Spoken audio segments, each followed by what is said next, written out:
Family dinner at my parents' house was supposed to be simple. Home-cooked food. Warm lights. Everyone sitting together. Smiling for photos. Pretending everything was fine. But in our family, dinner was never just dinner. It was a battlefield. And my brother, Mark, loved being the general. He arrived late. As usual. Designer jacket. New car keys spinning around his finger. Phone glued to his hand. Sorry, he said loudly. Busy running a real business. He glanced at me. Smirked. I was already seated. Plain shirt. No watch. No flashy shoes. Just me. Some of us have important lives, he added. Others have free evenings. My parents laughed awkwardly. Mark, behave, Mom said weakly. He ignored her. That was normal. He had always been the golden child. The smart one. The successful one. The one who could do no wrong. I was the opposite. Quiet. Invisible. Average. That was their favorite word for me. Dinner was served. Chicken. Rice. Salad. Soup. Simple. Mark poked his plate. Wow, he said. Is this all? At my office, we eat sushi. He looked at me again. But I guess this is fine, for unemployed people. Some cousins chuckled. My jaw tightened. I wasn't unemployed. I just didn't talk about my work. Because when I did, they mocked it. Still doing that computer stuff? Mark asked. I nodded. Yes. He burst out laughing. Guys, he fixes printers, he announced. No offense, he added, fake smiling. Someone has to do it. More laughter. My aunt whispered. At least he's honest. I focused on my plate. Counted breaths. 1, 2, 3. I had promised myself. Not tonight. Not again. I wouldn't react. Then Mark raised his glass. I'd like to make a toast, he said. Everyone turned. Oh no. To family, he began. To success. To ambition. He looked straight at me. And to learning what not to be. The table went quiet. Then a few people laughed. Nervously. Waiting for my reaction. My mother shot me a warning look. Don't start, her eyes said. I smiled. Softly. Nice speech, I replied. Mark leaned closer. Don't worry, he whispered. I'll help you find a job someday.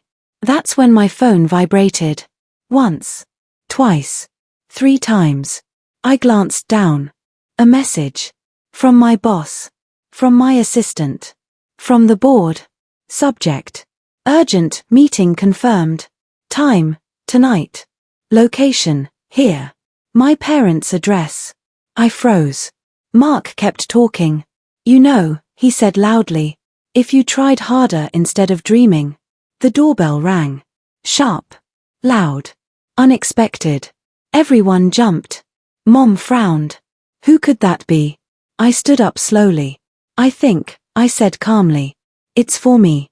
Mark laughed. Sure it is. I walked toward the door. Heart steady. Hands relaxed. Because suddenly, everything was about to change. And they had no idea. I opened the door. 2 men in dark suits stood outside.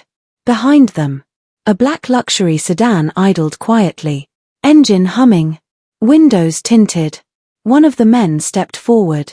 Mr. Adams, he asked respectfully. Yes, I replied. He handed me a leather folder.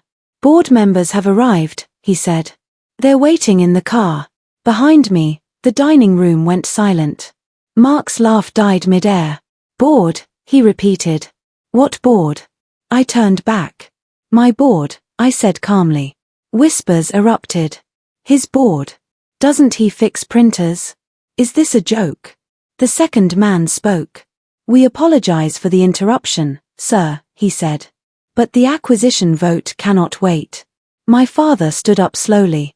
Son, what is this about? I walked back to the table. Placed the folder down. Opened it. Company logo.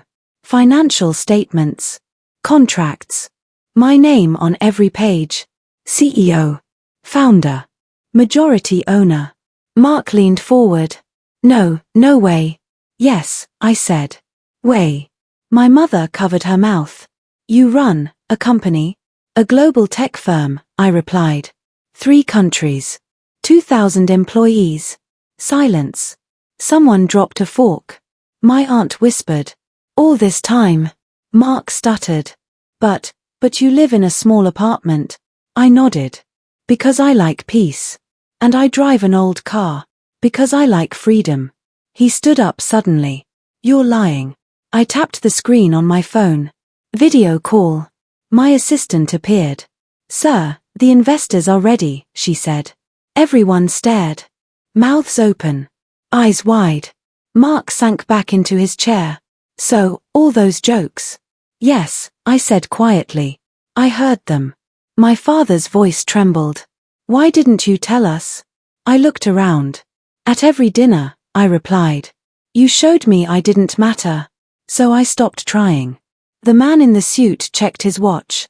We should go, sir. I nodded. Then I looked at Mark. My brother. My bully. My shadow. Remember your toast? I asked softly. To learning what not to be. He couldn't meet my eyes.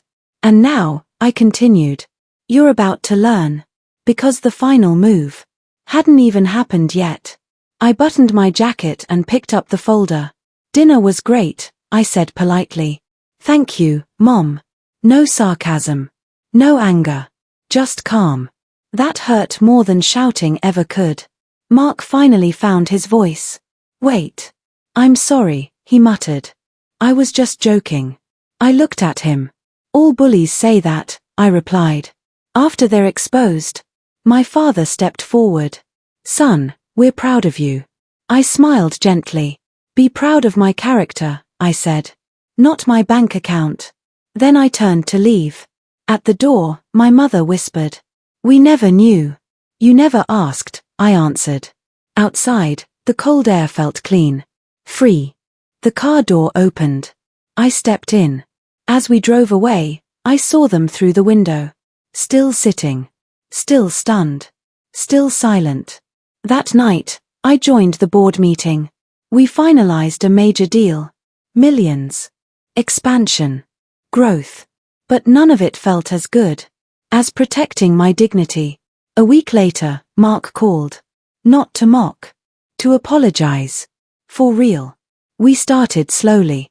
With boundaries. With respect. Not pretending. Not forgetting. Healing. Because success isn't about proving others wrong. It's about proving yourself right. Glowing star moral of the story. Never judge someone by their appearance or job. Respect costs nothing, but arrogance costs everything. The quietest person in the room may be building the biggest future.